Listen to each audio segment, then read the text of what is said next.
नमस्कार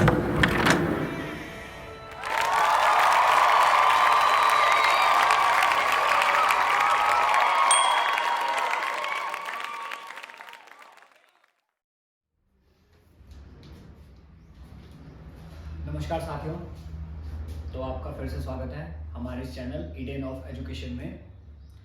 और पिछले लेक्चर में हमने बात करी थी इलेक्ट्रिक फ्लक्स, गॉस थ्योरम और उसकी प्रॉब्लम्स की। ठीक है, अब इस लेक्चर में आज हमने बात करनी है एप्लीकेशन ऑफ गॉस थ्योरम की। तो उस एप्लीकेशन ऑफ गॉस थ्योरम में जो है हम लोग इलेक्ट्रिक फील्ड की वैल्यू निकालते हैं डिफरेंट कंडक्टर्स के लिए, ठीक है, या डिफरेंट चार्ज डिस्ट्रीब्यूशंस के लिए। ठीक है, तो इसी को हमने देखना है। तो सबसे पहला डेरिवेशन है इसमें, डेरिवेशन ऑफ कूलम्ब्स लॉ। तो देखते हैं डेरिवेशन ऑफ कूलम्ब्स लॉ में क्या हो। देखिए हमारे पास एक चार्ज है यहां पर ये रखा हुआ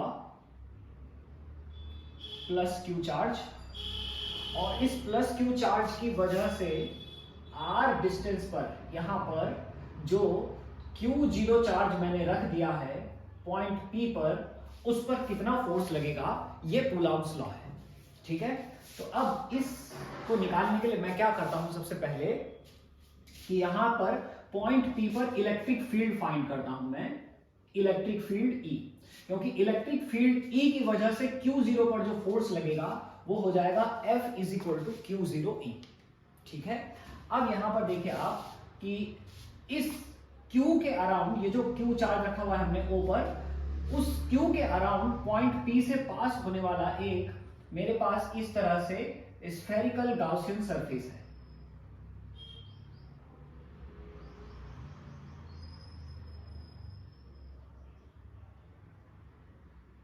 इस तरह से देखिए एक स्फेरिकल गाउसियन सरफेस है मेरे पास ये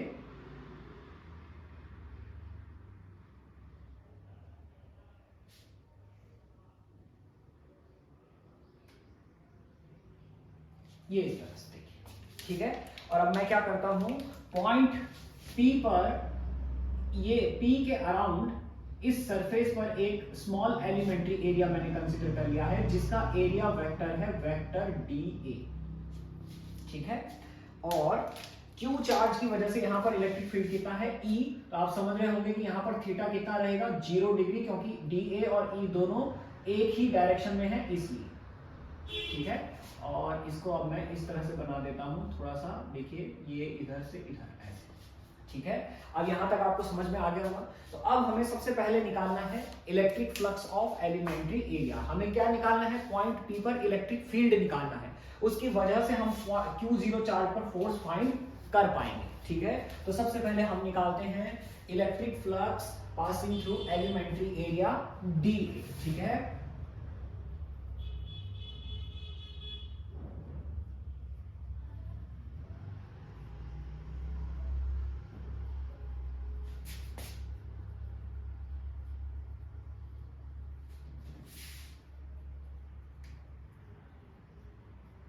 एलिमेंट्री एरिया। ठीक है, सो एलिमेंट्री एरिया का जो इलेक्ट्रिक फ्लक्स होता है बच्चों, वो आपको पता है, d phi E = होता है वेक्टर E डॉट dA। ठीक है, और अगर आप इसको सॉल्व करेंगे तो ये बन जाएगा E dA cos थीटा। अब वहां पर जो थीटा है वो 0 है, इसलिए जो हमारे पास d phi E की वैल्यू आएगी वो आएगी ED। ठीक है, अब इस गाउसियन सरफेस में, ये जो हमारा गाउसियन सरफेस है यहां पर देखिए,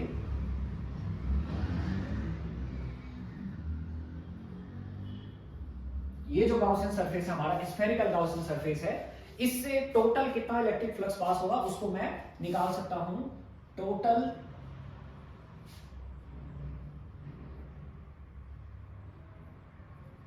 electric flux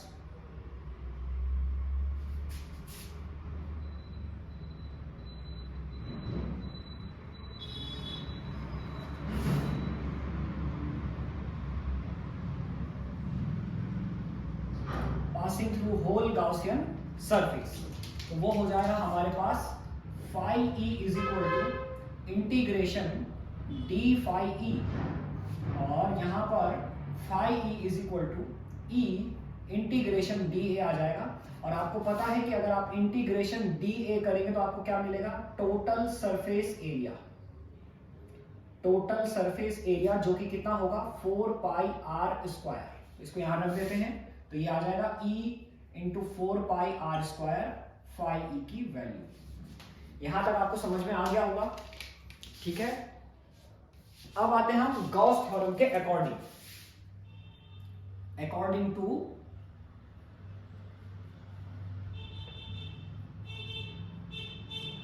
Gauss theorem, electric flux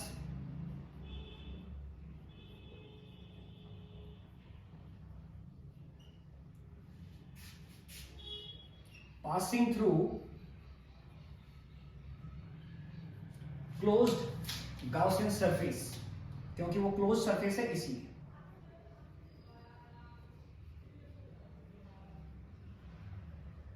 closed Gaussian surface वो हो जाएगा phi E is equal to, आपको पता है Q upon epsilon naught in air, अगर वो एयर में है तो Q अपॉन एप्सिलॉन नॉट, क्योंकि इस सरफेस के अंदर जो पूरा चार्ज है वो Q है, इसलिए Q अपॉन एप्सिलॉन नॉट ये आएगा हमारे पास। अब आप देखिए इन दोनों इक्वेशन में, ये इक्वेशन 2 ये इक्वेशन 3, देखिए ये भी फाई ई की वैल्यू है, ये भी फाई ई की वैल्यू, तो दोनों को इक्वेट कर लेंगे हम फ्रॉम इक्वेशन 2 एंड 3, दोनों को इक्वेट करते हैं अब, तो हमारे पास आ जाएगा Q upon epsilon naught is equal to E into 4 pi R square, और यहां से आपको मिल जाएगा E is equal to 1 upon 4 pi epsilon naught Q upon R square in air. यहां तक आपको समझ में आ गया होगा। अब ये पॉइंट P पर इलेक्ट्रिक फील्ड है, ठीक है, मैं यहां पे लिख भी रहा हूं इन एयर एट P। ये P पर क्या मिला हमें, इलेक्ट्रिक फील्ड मिल गया है। अब अगर इफ ए Q0 चार्ज, जिसे हम बोलते हैं test charge, is present at P, ठीक है, so force on Q0 due to electric field E, F is equal to होगा Q0 into E, ठीक है। तो वैल्यू रख लेते हैं हम, F is equal to 1 upon 4 pi epsilon naught Q0 upon R square, ये आ जाएगा मेरे पास, ठीक है। Question 4 equation 5। अब इस इक्वेशन से देखिए आप, इस इक्वेशन में हमको क्या मिल रहा है, ये तो कांस्टेंट है पूरा, इसे हटा देते हैं। सो F force between Q and Q0 is directly proportional to Q into Q0, यानी magnitude of charges, and F is inversely proportional to R square, and this is Coulomb's law. Coulomb's law, तो यहां पर हमारा Coulomb's law prove हो गया है कि Coulomb's law दो चार्जेस के बीच में जो फोर्स है वो डायरेक्टली प्रोपोर्शनल होता है उनके चार्जेस के मैग्नीट्यूड के प्रोडक्ट के, ठीक है, और उनके बीच की जो डिस्टेंस है उसके स्क्वायर के इनवर्सली प्रोपोर्शनल होता है, ठीक है। तो यहां तक आपको समझ में आ गया होगा।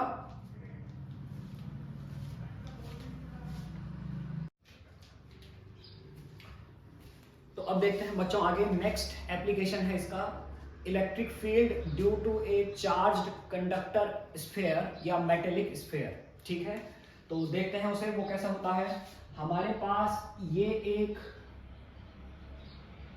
स्फीयर है, मेटेलिक स्फीयर, जिसको हमने +Q चार्ज दिया है, उसकी रेडियस जो है वो कैपिटल R है, ठीक है, और इसको हमने +Q चार्ज दिया है जो कि इसके सरफेस पर यूनिफॉर्मली डिस्ट्रीब्यूट हो चुका है। देखिए इसके पूरे सरफेस पर ये यूनिफॉर्मली डिस्ट्रीब्यूट हो चुका है इस तरह से, देखिए, और इसके सेंटर से स्मॉल r डिस्टेंस पर कोई पॉइंट यहां पर P है जहां पर मुझे इलेक्ट्रिक फील्ड निकालना है इस कंडक्टर की वजह से, ठीक है। तो मैं क्या करता हूं, इस कंडक्टर, इस पॉइंट P से पास होने वाला एक closed spherical Gaussian surface draw करता हूं कंडक्टर के अराउंड,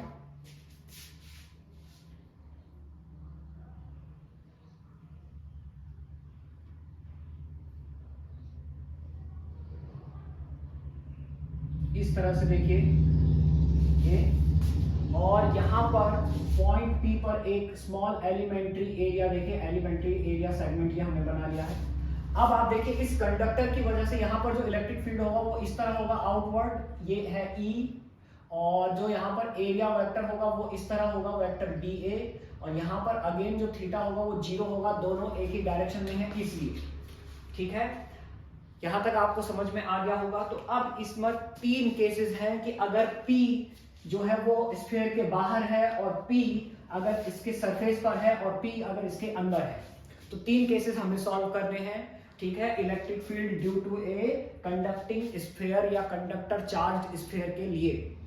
ठीक है, तो 3 केसेस हमें सॉल्व करने को। हम सबसे पहले केस में आते हैं when small r is greater than capital R, small r is greater than capital R और point P exist outside of the sphere.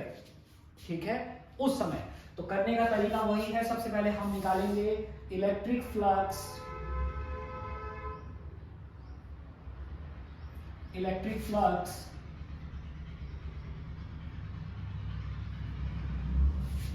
passing through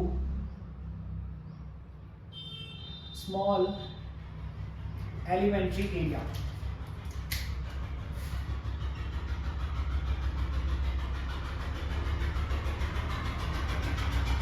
d phi e is equal to vector E dot vector d, और ये हो जाएगा E dA cos theta. आपको वहां पर दिख रहा होगा थीटा कितना है, 0 डिग्री है, इसलिए हमारे पास आ जाएगा E dA। ये हमारे पास वैल्यू आ गई है d phi e की। अब हमें निकालना है electric flux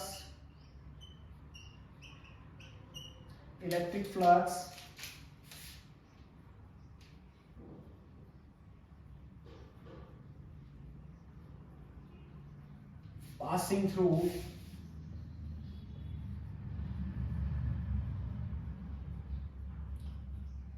whole Gaussian surface। तो उसके लिए हो जाएगा phi e is equal to integration d phi e, value रख लेंगे अगर हम, ये हो जाएगा इंटीग्रेशन E dA। अब देखिए इंटीग्रेशन dA अगेन आपको पता है स्फेरिकल गाउसियन सरफेस है, इसलिए वो कितना आएगा 4 पाई r स्क्वायर। तो ये हो जाएगा E इंटीग्रेशन dA, और यहां पर मैं लिख रहा हूं integration dA is equal to 4 pi r square. देखिए गाउसियन सरफेस की जो रेडियस है वो r है, स्मॉल r, इसलिए 4 पाई स्मॉल r स्क्वायर है। यहां पे ध्यान रखना है आपको, E into 4 pi r square, ये phi e की वैल्यू आ गई है question number 2। According to Gauss theorem हम बात कर लेते हैं।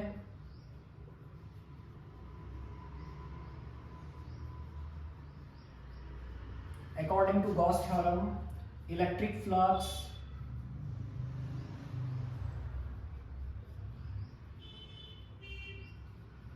Passing through closed Gaussian surface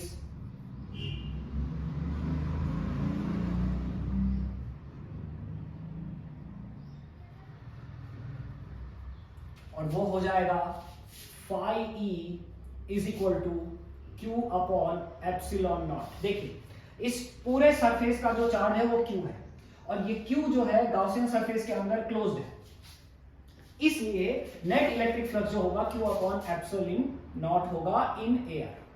अभी हम एयर में ही बात कर रहे हैं। ठीक है, तो ये हो गया इक्वेशन नंबर 3, और अब 3 और 4 दोनों को, सॉरी 2 और 3 दोनों को इक्वेट कर लेते हैं। फ्रॉम इक्वेशन 2 एंड 3, तो इक्वेशन 2 और 3 को अगर हम इक्वेट करेंगे तो हमारे पास जो है आंसर आ जाएगा q upon epsilon naught is equal to 4 pi r square, और यहां से जो E की वैल्यू है वो निकलेगी E is equal to 1 upon 4 pi epsilon naught q upon r square. Equation number 4। अब देखिए जो इक्वेशन नंबर 4 है वो बिल्कुल उसके जैसा है जैसा पॉइंट चार्ज की वजह से इलेक्ट्रिक फील्ड r डिस्टेंस पर डेवलप होता था। यानी कि ये जो चार्ज स्फीयर है ये एक पॉइंट चार्ज की तरह बिहेव करता है। समझ रहे हैं आप? तो यहां पर लिख सकते हैं आप चार्ज्ड स्फीयर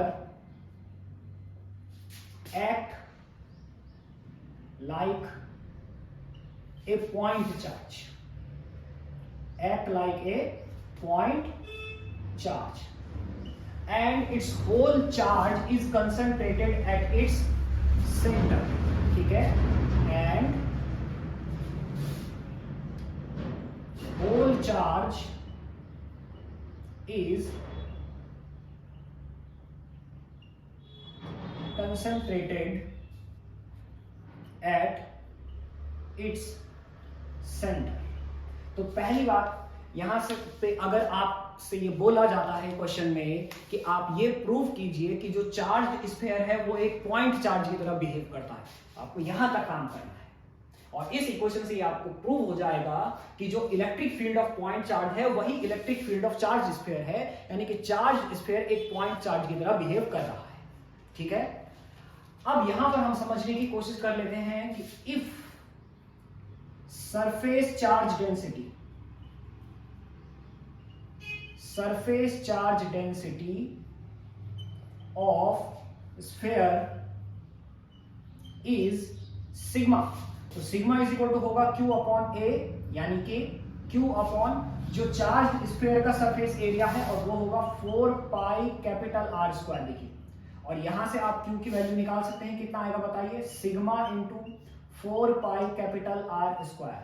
और अब आप इसको यहां पर रख दीजिए फ्रॉम इक्वेशन 4 में, फ्रॉम इक्वेशन 4 देखिए वैल्यू रख देते हैं, तो हमारे पास E की जो वैल्यू है वो हो जाएगी 1 upon 4 pi epsilon not 4 pi R square sigma upon R square, और यहां से 4 पाई से 4 पाई कैंसिल हो जाएगा, और फाइनल आंसर हमारा होगा sigma upon epsilon not R upon R square. तो ये जो है इलेक्ट्रिक फील्ड है आउटसाइड ऑफ द स्फीयर, ये कहां है, outside of the sphere, air. ठीक है, इन एयर, ध्यान रखना ये इन एयर है, इन एयर। अगर यहां पे डाइलेक्ट्रिक मीडियम कोई रखा हुआ है जिसका डाइलेक्ट्रिक कांस्टेंट के हो, तो यहां पर एप्सिलॉन नॉट के साथ के भी आ जाएगा, ये आपको ध्यान रखना है। अगर मीडियम है कोई यहां पर, तो अगर एयर है तो इतना रहेगा। ठीक है, अब इसके बाद बात करते हैं सेकेंड पॉइंट की। ये फर्स्ट पॉइंट है हमारा इसके लिए when P is outside of the sphere. ठीक है, अब सेकेंड पॉइंट की मैं बात कर रहा हूं यहां पर। ठीक है, when P is at the surface of conductor. अगर P जो है कंडक्टर के सरफेस पर है तो उस कंडीशन में देखिए R is equal to capital R होगा। तो इस फॉर्मूले में E इज इक्वल टू हमारा हो जाएगा सिग्मा अपॉन एप्सिलॉन नॉट, ये वैल्यू होगी हमारे इलेक्ट्रिक फील्ड की। ठीक है, इस सिचुएशन में ध्यान रखिए कब, जब R is equal to R जाएगा, क्योंकि R से R कैंसिल हो जाएगा, 1 हो जाएगा, तो इसमें हमारा आंसर है। थर्ड सिचुएशन में आते हैं आप, when P is inside of the sphere। अब देखिए आप, अब इसको समझने की कोशिश करिए। यहां पर है सपोज P, तो देखिए इस तरह से हमारा गाउसियन सरफेस आ जाएगा। देखिए इस तरह से ये डॉटेड लाइन हमने ड्रॉ कर लिया यहां पर, और आप देखिए गाउसियन सरफेस के अंदर कोई भी चार्ज नहीं, तो यहां पर मैं पहले गॉस थ्योरम अप्लाई कर रहा हूं। According to Gauss theorem electric flux phi E is equal to, बताइए कितना होगा, Q अपॉन एप्सिलॉन नॉट होता है, but Q is equal to कितना आ रहा है, 0। इस सिचुएशन में गाउसियन सरफेस के अंदर कोई भी चार्ज नहीं है, इसलिए Q 0 है, तो फाई E भी कितना हो गया बताइए, 0 हो गया है। तो अब देखिए आप, ये फाई E 0 हो गया, और फाई E कितना आ रहा है, E is equal to 4 pi R square, तो हमारे पास E into 4 pi R square is equal to 0, यानी E इज इक्वल टू कितना आ गया, 0। देखिए, और ये बात हमने पहले भी कही थी कि कंडक्टर के अंदर इलेक्ट्रिक फील्ड कितना होता है, 0 होता है। यहां पर प्रूफ भी हो गया कि 0 होता है, इसीलिए कंडक्टर के अंदर कोई भी इलेक्ट्रिक फील्ड लाइन नहीं पास होती है। ठीक है, अब आप इसके ग्राफ की बात करते हैं। देखिए इसका ग्राफ ड्रॉ करते हैं हम लोग। अगर हम इलेक्ट्रिक फील्ड और डिस्टेंस के बीच में ग्राफ बनाते हैं तो जब हम सेंटर से सरफेस की तरफ जाते हैं तो इलेक्ट्रिक फील्ड इंक्रीज होता है एक मैक्सिमम वैल्यू तक, जो कि वैल्यू है सिग्मा अपॉन एप्सिलॉन नॉट, और उसके बाद इलेक्ट्रिक फील्ड डिक्रीज होने लगता है इस तरह से, जो कि पॉइंट चार्ज का फॉर्मूला है। तो ये जो डिस्टेंस है यहां पर देखिए इलेक्ट्रिक फील्ड मैक्सिमम होता है r is equal to R पर, ठीक है, और उसकी मैक्सिमम वैल्यू ये है। तो इस तरह का ग्राफ आपको देखने को मिलेगा, ठीक है। तो ये दूसरा एप्लीकेशन था electric field due to a charged sphere, ठीक है बच्चों, यहां तक आपको समझ में आ गया होगा, ठीक है। अब बढ़ते हैं आगे। तो अब बात करते हैं बच्चों थर्ड एप्लीकेशन की, electric field due to a uniformly charge linear conductor या uniformly linear charge distribution, uniform linear charge distribution की बात अब हम करने वाले हैं। तो हमारे पास ये एक चार्ज वायर है जिसको हमने प्लस क्यू चार्ज दिया है और वो इसकी होल लेंथ पर यूनिफॉर्मली डिस्ट्रीब्यूट हो चुका है, देखिए इस तरह से। और यहां पर ये कोई पॉइंट है P इस वायर से R डिस्टेंस पर, जहां मुझे इलेक्ट्रिक फील्ड फाइंड करना है, पॉइंट P पर देखिए। तो अब मैं क्या करता हूं, पॉइंट P पर इलेक्ट्रिक फील्ड निकालने के लिए पॉइंट P से पास होने वाला एक सिलिंड्रिकल गाउसियन सरफेस ड्रॉ करता हूं, देखिए।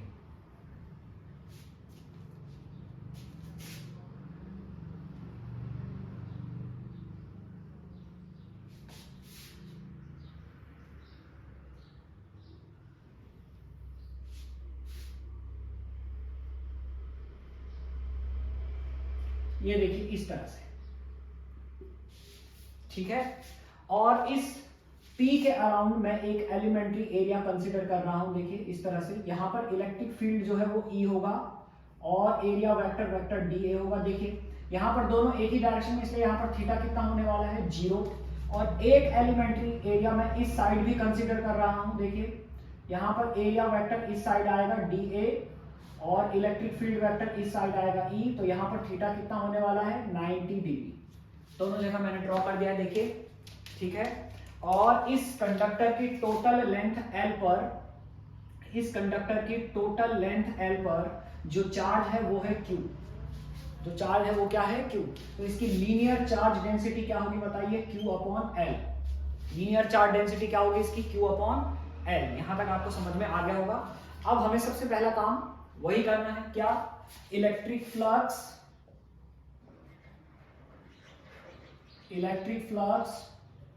ऑफ, अब मैं बच्चों थोड़ा शॉर्ट में लिख रहा हूं, elementary area.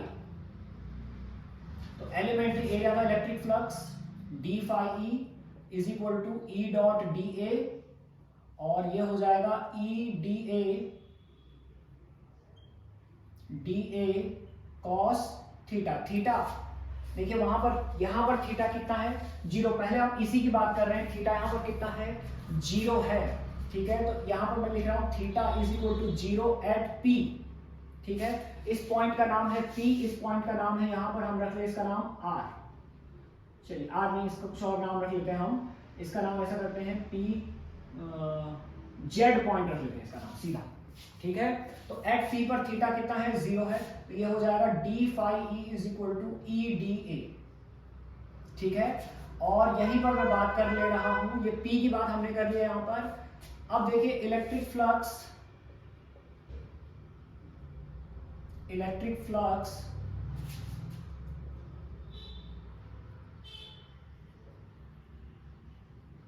Passing through cylindrical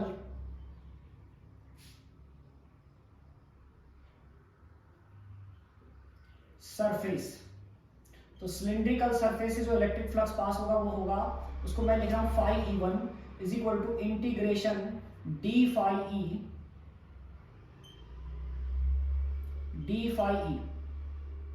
ये आपको समझ में आ गया होगा, इंटीग्रेशन डी फाई ई, और ये हो जाएगा मेरे पास E इंटीग्रेशन डी ए और वहां पर सिलिंड्रिकल सरफेस है, इसलिए इंटीग्रेशन dA करके आएगा 2 पाई आर एल। तो phi E1 is equal to हो जाएगा E into 2 pi R L.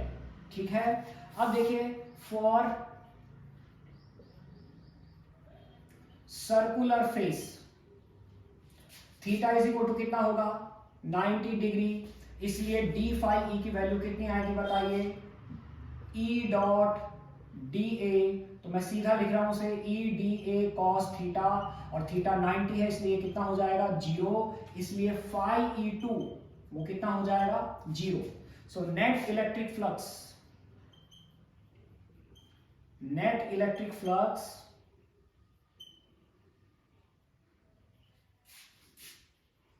passing through whole Gaussian surface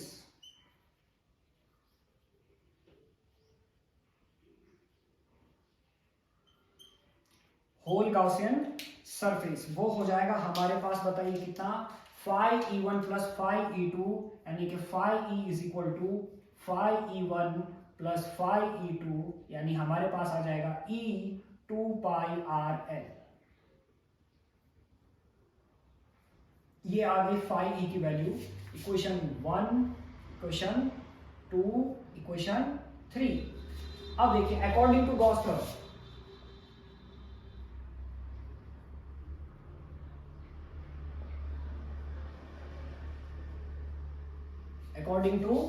Gauss theorem, तो गॉस थ्योरम के अकॉर्डिंग क्या बात होती है, जो फाई ई है वो क्या होगा Q upon epsilon naught in air.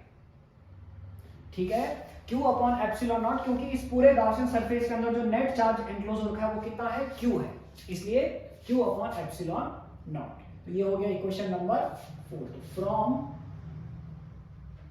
Equation 3 and 4 दोनों को इक्वेट कर लेंगे। Q upon epsilon naught is equal to बताइए कितना, E into 2 pi R L, और यहां से E की वैल्यू बताइए कितनी आएगी, 1 upon 2 pi epsilon naught Q upon R L. अब आप देखिए Q upon L, so lambda is equal to क्या होता है Q upon L, linear charge density.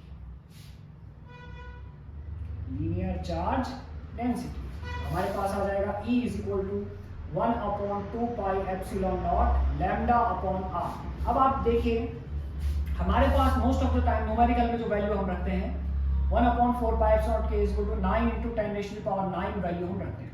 तो यहाँ पर जो 2 पाई है इसलिए इसको 2 पाई करने के लिए 2 से मल्टीप्लाई 2 से डिवाइड कर लेता हूँ।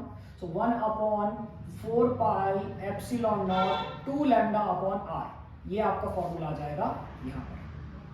ठीक है, तो यही फॉर्मूला हमने पहले भी निकाला था जब हमने electric field due to linear charge distribution निकाला था, जहां पर हमने चार्ज सेगमेंट वाले कॉन्सेप्ट को यूज किया था। ठीक है, तो इतना ही उसकी वजह से भी निकाला था हमने और इतना ही इसकी वजह से भी होता है यहाँ पर। ठीक है, तो ये हमारा इलेक्ट्रिक फील्ड आ गया है लीनियर चार्ज डिस्ट्रीब्यूशन की वजह से, और ये हमने निकाला है गॉस थ्योरम वाले कॉन्सेप्ट को यूज करके। ठीक है बच्चों, यहां तक आपको समझ में आ गया होगा। अब बढ़ते हैं आगे। चलिए बच्चों, तो अब बात करते हैं electric field due to a charge sheet. Charge sheet की वजह से इलेक्ट्रिक फील्ड कितना होगा किसी पॉइंट पर। ठीक है, तो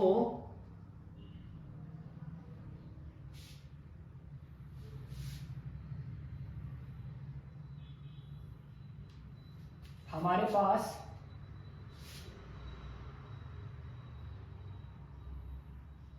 ये एक चार्ज शीट है जिसको हमने प्लस क्यू चार्ज दिया है और वो यूनिफॉर्मली इसके पूरे सरफेस पर डिस्ट्रीब्यूट हो गया है। देखिए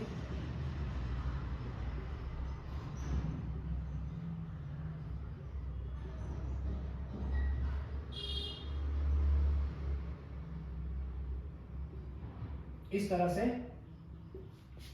और इस से r डिस्टेंस पर यहां कोई पॉइंट है P जहां पर मुझे इलेक्ट्रिक फील्ड निकालना है।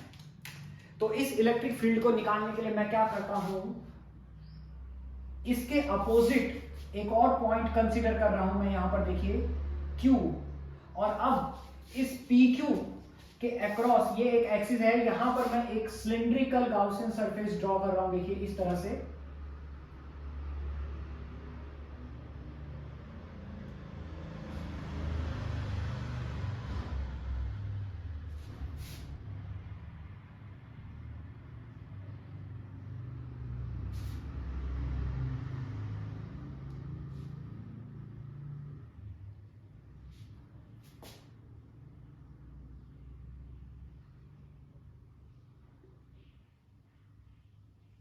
ये इस तरह से देखिए, और यही जो है यहां से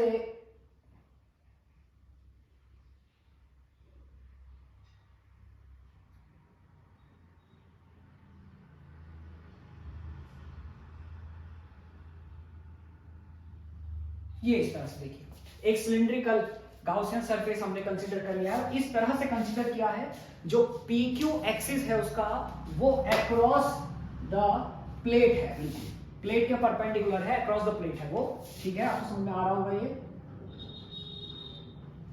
इस तरह से देखिए, अब यहां पर मैं इस पूरे P एंड का सर्कुलर एंड का जो एरिया है वो S है, और इस एंड का सर्कुलर एरिया भी S है। ठीक है, और यहां पर अब मैं एक एलिमेंट्री एरिया कंसीडर कर रहा हूं, देखिए ये, और यहां पर इलेक्ट्रिक फील्ड E जिसका मुझे वैल्यू निकालना है, और ये है dA वेक्टर।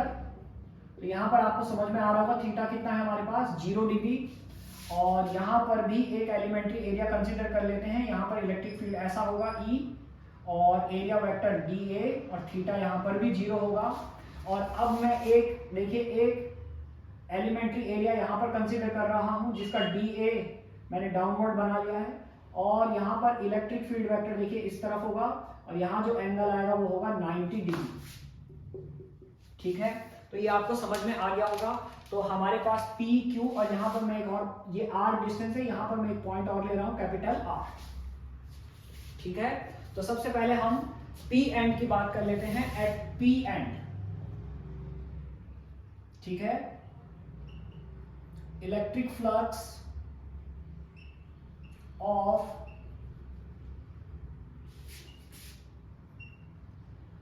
एलिमेंट्री एरिया, तो वो हो जाएगा d phi E is equal to E dot d A cos theta, और आपको वहां पे पता है थीटा कितना है वहां पर 0, इसलिए आपके पास आ जाएगा ई डी ए।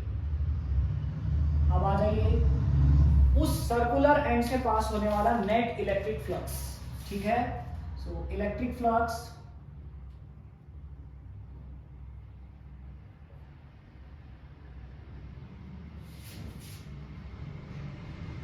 passing through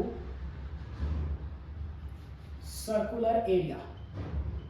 तो सर्कुलर एरिया से पास होने वाला electric flux phi E is equal to E integration D A, क्योंकि इंटीग्रेशन डी फाई ई होता है इसलिए इंटीग्रेशन डी ए मैंने लिख दिया। ठीक है, तो ये हो जाएगा ई डॉट एस। यहां पे ध्यान दीजिए आप, जो वहां पर सर्कुलर एंड का एरिया है वो एस है, इसलिए एस आ जाएगा। ठीक है, similarly electric flux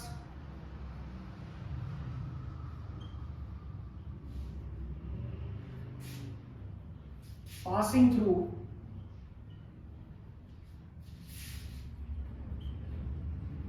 circular area at Q end। Q end पर जो सर्कुलर एरिया है उससे पास होने वाला इलेक्ट्रिक फ्लक्स, इसको मैं फाई E1 लिख रहा हूं यहां पर देख लीजिए, और अब मैं इसे कर दे रहा हूं फाई E2, वो भी कितना हो जाएगा ES 1 2। अब आते हैं सिलिंड्रिकल वाले फेस पर। ठीक है, इलेक्ट्रिक फ्लक्स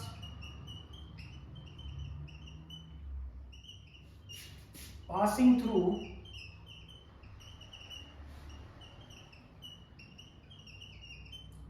cylindrical surface। तो सिलिंड्रिकल सरफेस से पास होने वाला electric flux phi E3 is equal to integration E dA cos 90 degree. अब आप समझ रहे होंगे क्यों कराया मैंने cos 90, क्योंकि यहां पर जो एंगल है वो कितना है 90 डिग्री है, और cos 90 कितना होता है 0, इसलिए the overall electric flux of cylindrical surface is 0। So net electric flux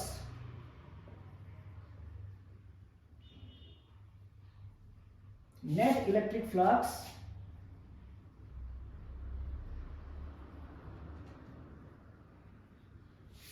passing through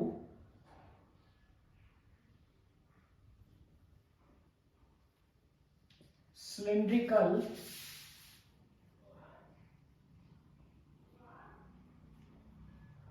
Gaussian surface, that is phi E is equal to phi E1 plus phi E2 plus phi E3, और वो हो जाएगा कितना 2ES, equation number 2, equation number 3, and this becomes equation number 4। यहां तक आपको समझ में आ गया होगा। Now according to Gauss theorem,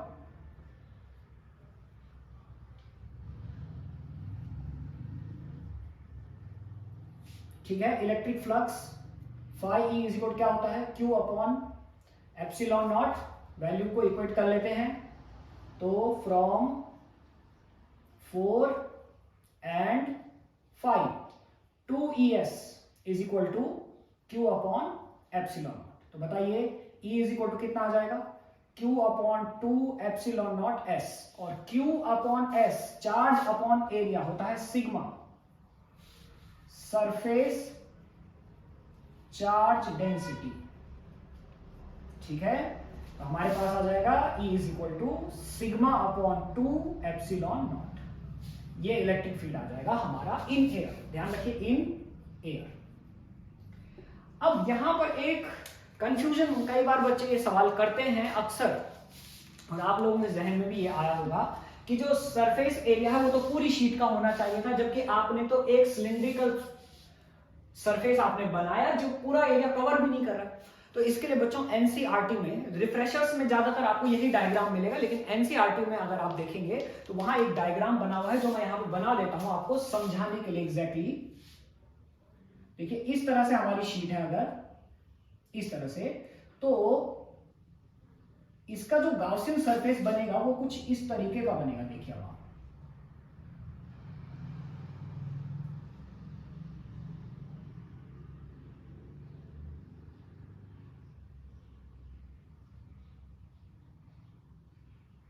ये देखिए इस तरह से, एक साइड ये हो गया और दूसरी साइड भी ऐसा ही बनेगा। देखिए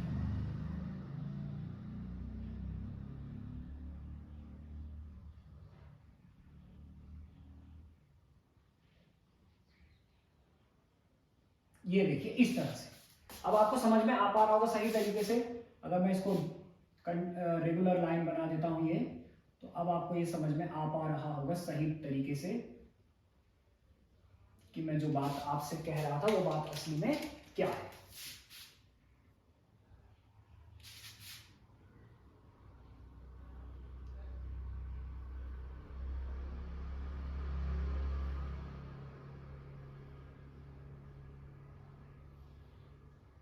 ये देखिए इस तरह से। तो अब अगर प्लेट का पूरा एरिया S है तो ये वाला सरफेस का एरिया भी S होगा और इसका एरिया भी S होगा। तो प्लेट पर ये चार्ज आ गया मेरा, देखिए इस तरह से, ठीक है। इसलिए ये जो सरफेस एरिया है S, इसलिए उसको हम इस तरह यहां पर कंक्लूड करते हैं, ठीक है। यहां पर आपको समझ में आ रहा है, इसलिए हम ऐसा करते हैं, ठीक है। तो ये डायग्राम बच्चों आपको एनसीईआरटी में देखने को मिलेगा, ये वाला डायग्राम।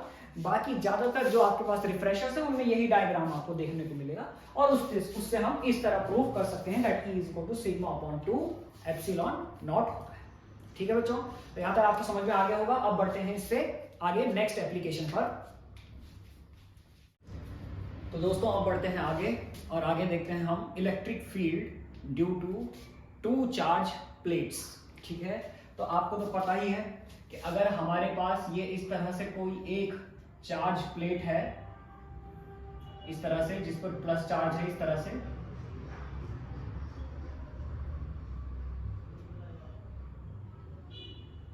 देखिए इसकी वजह से यहां पर जो इलेक्ट्रिक फील्ड है वो होगा E is equal to sigma upon 2 epsilon naught. मगर मैं ये कह रहा हूं कि अगर इसके साथ एक और चार्ज प्लेट में यहां पर रख दूं इस तरह से,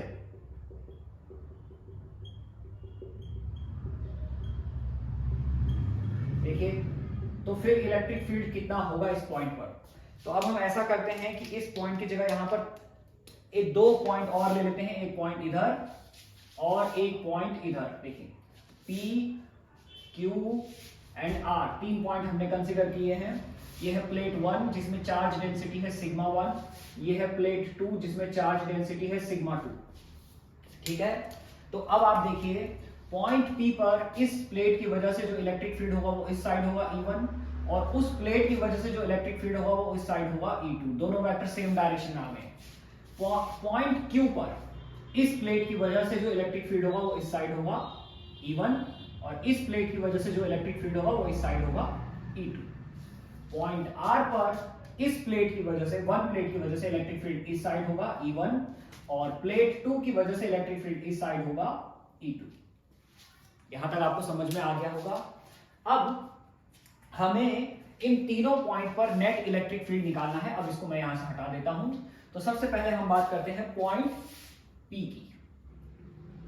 पॉइंट P, ठीक है, तो पॉइंट P पर E1 की वैल्यू हम निकालते हैं प्लेट 1 की वजह से, वो होगा सिग्मा 1 अपॉन 2 एप्सिलॉन नॉट, और E2 होगा sigma 2 upon 2 epsilon not. So net electric field E net, देखिए दोनों वेक्टर सेम डायरेक्शन में है इसलिए E1 प्लस E2 हो जाएगा, यानी कि sigma 1 plus sigma 2 upon 2 epsilon naught, ये हमारा E नेट होगा।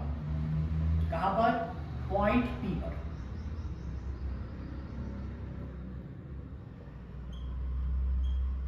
पॉइंट P पर। अब आप इसमें देखिए अगर sigma 1 is equal to sigma 2 is equal to sigma है सिर्फ, so E net is equal to हो जाएगा sigma upon 2 epsilon naught, 2 sigma हो जाएगा, ये 2 से 2 कैंसिल हो गया, और E net is equal to कितना आ जाएगा आप बताइए? सिग्मा अपॉन एप्सिलॉन नॉट, अगर दोनों की चार्ज डेंसिटी इक्वल है। अब बात करते हैं हम एट Q पर, एट पॉइंट Q पर बात करते हैं। देखिए जो E1 की वैल्यू है वो होगा sigma 1 upon 2 epsilon not, E2 की वैल्यू जो है वो होगा sigma 2 upon 2 epsilon not. So E net, अब E नेट आप देखिए दोनों अपोजिट डायरेक्शन में है E1 E2, इसलिए जो होगा E1 माइनस E2, अगर मैं ये कर देता हूं sigma 1 is greater than sigma 2, ठीक है, तो ये बात हो जाएगी यहां पर। तो ये हो जाएगा sigma 1 minus sigma 2 upon 2 epsilon naught, और अगर sigma 1 is equal to sigma 2 is equal to sigma है तो E net is equal to हो जाएगा 0। तो दोनों प्लेट के बीच में अगर दोनों पर सेम चार्ज डेंसिटी है तो दोनों के बीच में जो इलेक्ट्रिक फील्ड है वो 0 होगा, ठीक है। अब बात कर लेते हैं एट R, पॉइंट R पर बात करते हैं। E1 की जो वैल्यू है वो है sigma 1 upon 2 epsilon not, E2 की जो वैल्यू होगी वो होगी सिग्मा 2 अपॉन 2 एप्सिलॉन नॉट, और E नेट जो होगा दोनों सेम डायरेक्शन में है इसलिए sigma 1 plus sigma 2 upon 2 epsilon naught, और अगर sigma 1 is equal to sigma 2 is equal to sigma हुआ तो E नेट हो जाएगा सिग्मा अपॉन एप्सिलॉन नॉट। तो ये तीनों पॉइंट पर आपको समझ में आ गया होगा इलेक्ट्रिक फील्ड आपको कैसे निकालना है, ठीक है। तो इस तरह से आप तीनों पॉइंट पर इलेक्ट्रिक फील्ड निकाल सकते हैं। अब देखते हैं आगे।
अब आगे देखते हैं बच्चों कि अगर दोनों प्लेट पर अपोजिट चार्ज है, एक पर प्लस और एक पर माइनस, तो फिर इलेक्ट्रिक फील्ड तीनों पॉइंट PQR पर कितना होगा। तो पहले P पर आते हैं। इस प्लेट P1 की वजह से जो इलेक्ट्रिक फील्ड है वो इस साइड होगा E1 और माइनस नेगेटिव चार्ज की वजह से इलेक्ट्रिक फील्ड इस साइड हो जाएगा E2। पॉइंट Q पर आते हैं। प्लेट 1 की वजह से इलेक्ट्रिक फील्ड इस साइड होगा E1 और प्लेट 2 की वजह से इलेक्ट्रिक फील्ड इस साइड ही होगा नेगेटिव चार्ज की तरफ E2।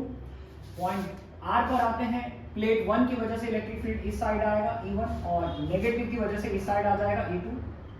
ठीक है, तो अब हम पॉइंट P पर सॉल्व करते हैं। सबसे पहले पॉइंट P पर E1 की जो वैल्यू है वो होगी सिग्मा 1/2 एप्सिलॉन नॉट और E2 की जो वैल्यू है वो होगी सिग्मा 2/2 एप्सिलॉन नॉट।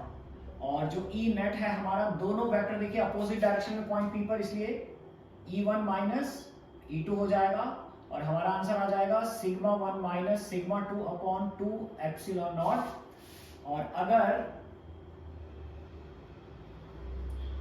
अगर हमारे पास sigma 1 is equal to sigma 2 is equal to sigma है तो फिर हमारे पास जो हमारा फाइनल आंसर आएगा E नेट वो हो जाएगा 0। ऐसे ही हम सॉल्व करते हैं एट पॉइंट Q पर E1 की value sigma 1/2 epsilon not, E2 की वैल्यू सिग्मा 2/2 एप्सिलॉन नॉट और जो हमारा E नेट है वो हो जाएगा sigma 1 plus sigma 2/2 epsilon not. क्योंकि दोनों वेक्टर सेम डायरेक्शन में इसलिए दोनों ऐड हो जाएंगे E1 प्लस E2। अब देखिए आप कि अगर sigma 1 is equal to sigma 2 is equal to sigma है तो E net is equal to हो जाएगा सिग्मा अपॉन एप्सिलॉन नॉट। तो देखिए कैपेसिटर के अंदर दो चार्ज प्लेट होती हैं, एक पॉजिटिवली चार्ज और एक नेगेटिवली चार्ज। इसके लिए प्लेट्स के बीच में जो इलेक्ट्रिक फील्ड होता है वो इतना होता है और ये यूनिफॉर्म होगा। बच्चों ध्यान रखिए कैसा होगा, यूनिफॉर्म होगा। ठीक है, ये in air, uniform in air, ध्यान रखिए एयर। और अगर आपके पास कोई मीडियम वहां पे रखा हुआ है जिसका डाइलेक्ट्रिक कांस्टेंट K है तो तब ये आंसर होगा एप्सिलॉन नॉट K। यहाँ पे K क्या है, मैं यहाँ पे लिख रहा हूं इन मीडियम, जिसका डाइलेक्ट्रिक कांस्टेंट कितना है, K है। उस मीडियम, अगर इन दोनों प्लेट के बीच में वो मीडियम रखा हुआ है तो तब हमारा आंसर ये होगा। और सिग्मा इज इक्वल टू क्या होगा, आपको पता है सिग्मा इज इक्वल टू क्या होगा, Q upon A। Q upon A, Q upon A mean charge upon surface area. अगर इसका चार्ज भी Q है और इसका चार्ज भी अगर Q है तो फिर इतना उसका जो है सिग्मा यानी चार्ज डेंसिटी होगी। ठीक है, अब हम बात कर लेते हैं एट पॉइंट R। तो एट पॉइंट R पर जो वैल्यू आएगी वो सिमिलरली P की तरह ही आएगी। E1 is equal to sigma 1/2 epsilon naught and E2 is equal to sigma 2/2 epsilon naught. और E नेट हमारा हो जाएगा, बताइए कितना, sigma 1 minus sigma 2/2 epsilon naught. और अगर sigma 1 is equal to sigma 2 is equal to sigma है तो E नेट हो जाएगा 0। देखिए, तो ये वाला जो केस है बच्चों, पॉइंट Q वाला बड़ा इंपॉर्टेंट होता है, तो ये आपको ध्यान में रखना है, आपको इस तरह से ये सॉल्व करना है। ठीक है, यहीं पर मैं एक और बात आपको बता देता हूं टॉर्क को लेकर कि अगर आपसे कभी पूछे कि ये हमारे पास एक चार्ज प्लेट है, देखिए ये एक चार्ज प्लेट हमारे पास है और यहाँ पर दो पॉइंट में ड्रॉ कर रहा हूं, देखिए आप इस तरह से। तो अगर यहाँ पर इलेक्ट्रिक डाइपोल ऐसा रख दिया है और यहाँ पर इलेक्ट्रिक डाइपोल ऐसा रख दिया है तो आपसे पूछेगा कि किस पॉइंट P, या ऐसा करिए पॉइंट A और B, मैं इसको लिख रहा हूँ, A और B में से किस पर टॉर्क सबसे ज्यादा लगेगा, किस पोजीशन में टॉर्क सबसे ज्यादा लगेगा। तो टॉर्क A पर सबसे ज्यादा होगा, इलेक्ट्रिक डाइपोल पर पॉइंट A पर टॉर्क ज्यादा होगा क्योंकि वहां पर वो 90 डिग्री का एंगल बनाएगा इलेक्ट्रिक फील्ड के साथ। देखिए E ऐसा होगा यहाँ पर, इसलिए जबकि यहाँ पर E के साथ वो 0 डिग्री का एंगल बनाएगा, इसलिए टॉर्क भी यहाँ पर 0 होगा। तो ये ओरिएंटेशन भी आपको ध्यान में रखना है, इस तरह का सवाल भी आपसे पूछा जा सकता है। ठीक है, अब बढ़ते हैं आगे।